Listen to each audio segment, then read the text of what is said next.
channel, I'm Amanda, and today we are here with a sketchbook chat video. In the background I will be drawing these two people on my sketchbook. They're not very good, but gives you something to look at.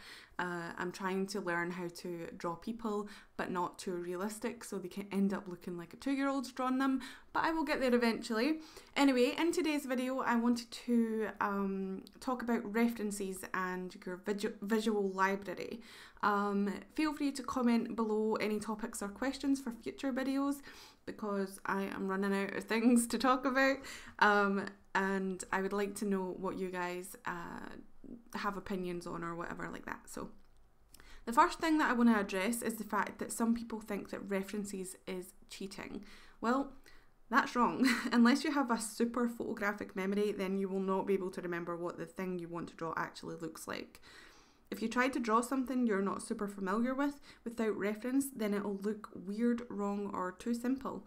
And I've struggled with this a lot. I have the worst memory in the world, and I just I can't do it. Like, I just don't remember what anything looks like, to be honest, and I need a reference.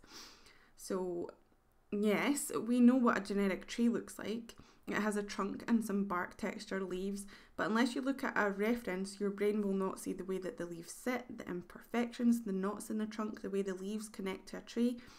It just will come out a little bit more of what your memory has been imprinted with when you were younger. Like, we were taught when we were younger that to look at things as if they were symbols. So you've seen a structure of a tree, haven't you? Like, when kids draw them, they draw two little lines, like a trunk, and then they draw like a squiggly cloud thing. Well, you know, where's the branches? Where's the texture and the leaves? You know, there's nothing there that will look like a tree in the real world. So we will see it as a tree, but is it an oak tree? Is it a birch? Is it a pine? Or does it have form, detail, shadow and highlight? No, because you didn't study the tree. So you need to study things, you need to look at things, save different reference pictures of different trees and different lighting and different surroundings, different settings, all that kind of stuff. And your drawings will come out more professional and detailed and refined. The use of references doesn't have to be strict though. Say you want to draw a person in a particular position, but you don't know how. Search for a pose close to what you want and change the face or the way the hand sits. Use the reference as a guide. Change the colours, study from the reference, and draw the same thing over and over again until it is imprinted in your brain. So yeah, you don't want to copy references directly, especially if they're copyrighted. I would suggest going out in the real world and looking at things that way. So unless that person is like, hey, I was walking along that street one day, you've copyrighted my walk or something, then you won't get in trouble with that. Try and take photos of your own. You don't have to be a professional photographer to take reference images. Just take photos, if you're allowed, that is, because there is laws on taking photos in public. But yeah, so build your reference library. There are lots of sites on the internet that let you use their references free of charge or free of copyright as well. There's PMP -art. There's also the Adobe stock. Some people on DeviantArt let you use their photos. There's a lot of things that you can use as resources to build up your references and try and build up your visual library as well. And what I mean by visual library is images that are imprinted in your brain that you can draw from your imagination, or not even your imagination, but your brain that are correct.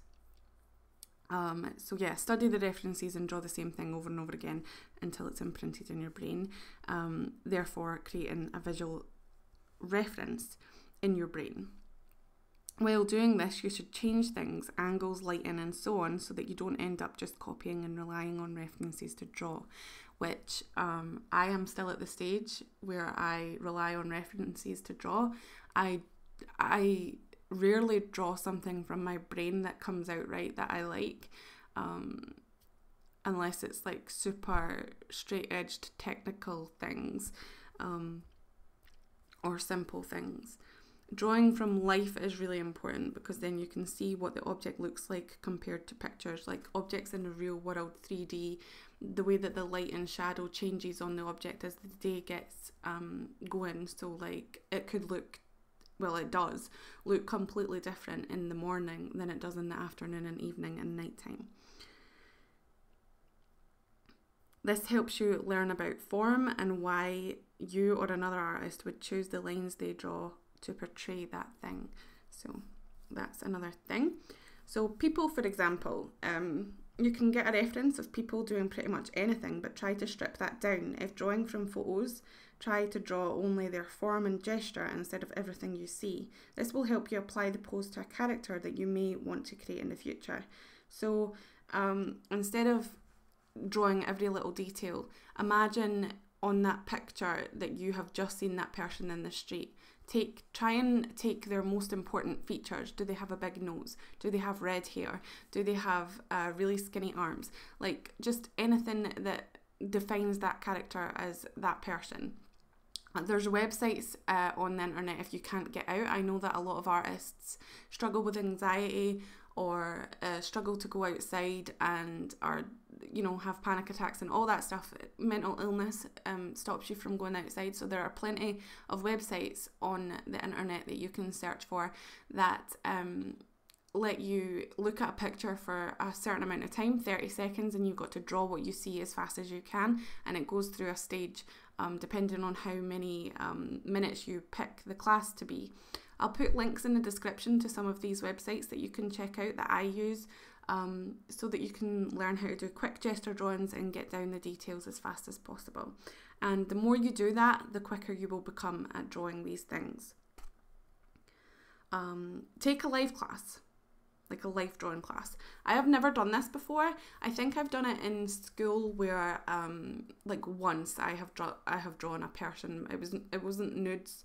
It was just in high school a person came in and we drew that person. Or like I've done it, you know, draw your classmate across the way from you. But apparently they really do help. Go to a public place like a park or a cafe and draw the people you see. Even if you have your sketchbook on the train, a lot of artists I see on YouTube post videos of their sketchbooks, and they've got a lot of drawings of people on the train because their commute to work is quite long. So if you have a long commute on a train, weekly or even anytime, just take your sketchbook and draw the people sitting on the train. Take the most important features down that make the character interesting and just draw those, or draw simple shapes and lines to indicate the way that they were standing, and then go back to it later and add your own details. This is really fun. I love doing this because you end up getting really cool characters that you would not find on the internet, and you know, you get really interesting people, and it really brings something to your artwork. And then, of course, even though you don't want to stick to this too much, do some exact copying and make sure that you really look at the reference and pick out the things that you wouldn't have otherwise seen. If you walk past a tree, for example, go up to that tree and touch it, look at it, take in the colours and the shadows and the lights and how it sits and how it moves in the wind and all of that stuff. Try to understand why the light and shadows are where they are so that you can understand it and use it in your own drawings. So don't just make it up. A lot of people, and I am somebody that has done this for a while as well, a lot of people just draw what they think they see and not what they do see. They make up this, it's weird, our brains kind of make up these weird things that we think is there but isn't there. Like an angle, for example, a lot of people read an angle because they think that it's supposed to be straight but it's not, or they think that it's supposed to be a 90-degree angle but it's a 45-degree angle. So there are a lot of things that we miss in our lives that we don't look at because our brains can only take in so much, and it's called selective seeing. You know how you hear, like you've got selective hearing, you only hear what you want to hear, or you only hear what you what you want to hear basically. Well, there is a thing called selective seeing, and we are only seeing what we are taught to see or what we want to see. So really take in the detail of it and just study a lot from references. References are really important. It's like, for example, say you were born, right? This is an extreme version of this, but say you were born and you suddenly had arms and legs that were developed enough to walk and see and draw and do all those things, but you had never left the hospital. How are you supposed to know what a tree is? Like, you've never seen one before, you're in a hospital. So if you have never seen a tree, then you will not be able to draw a tree because you don't know what it is, you don't know what it looks like. So I don't understand where this whole thing came from, that references are bad or not good. Like, literally, you would not, like, it makes me so angry. I don't even want to go into it too much because it does make me angry that people think that references are cheating, because it's not cheating at all. It makes no sense. So that's what I think about references and visual library. If you have any tips or suggestions, write them in the comments below, talk about it, get a discussion going, help me out as well, because this art channel is all about journey and progressing and learning together. It's not just about me showing you my art, because let's be honest, this isn't a very good representation of my art. But yeah, I do plan on doing a lot more like studied artworks in the future, so I have a lot more time on my hands now. Anyway guys, I'm going to end this video here, so remember to comment, like and subscribe, turn that notification on as well, and if you have done all of those things, I really do appreciate the support. It really does help, and I will see you in my next video. Bye guys.